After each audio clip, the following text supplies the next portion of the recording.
Hi, and welcome to part 2 of the Glucose Reading with Meaning video series, featuring the FreeStyle Libre 2 system, the world's #1 flash glucose monitoring system. My name is Berard. I'm a nurse and diabetes educator. In this video, we're going to talk about the difference between interstitial fluid glucose and blood glucose. Blood glucose monitors measure capillary blood glucose with a painful finger prick. Scanning or viewing the results from the FreeStyle Libre 2 system measures interstitial fluid glucose. In your body, the blood flows from your heart and goes through the arteries, ending up in the capillaries. Fluid is then released into the tissue surrounding the cells. This is called interstitial fluid, and it contains glucose. Interstitial fluid glucose results can be different from blood glucose results because of the time it takes the glucose to move in and out of the capillary system. This difference is called the lag. With blood glucose monitoring, a lancet is inserted with pressure to reach the blood in the capillary. With flash glucose monitoring, the sensor uses a filament inserted just under the skin where it floats in the interstitial fluid. When your glucose is changing rapidly, it rises in the blood sooner than it rises in the interstitial fluid.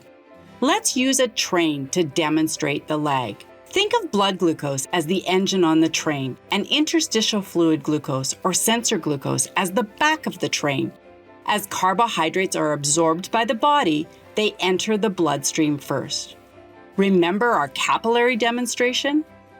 On level ground, there can be very little difference in glucose levels. But when the train climbs a hill, just like glucose might after you've had a meal, there's a bigger difference in those numbers. As you can see, sensor glucose still lags behind blood glucose. Now, after insulin or exercise, the train may start to head down the hill, but blood glucose still leads with sensor glucose lagging behind. This means your blood glucose levels may be lower than your sensor glucose level.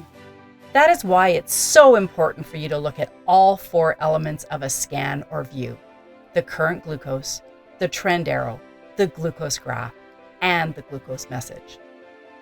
Now let's have a closer look at the trend arrow. The trend arrow shows you where your glucose levels are heading: up, down, or staying steady.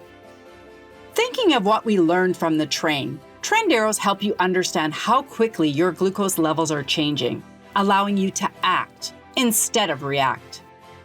Well, that was a lot to take in.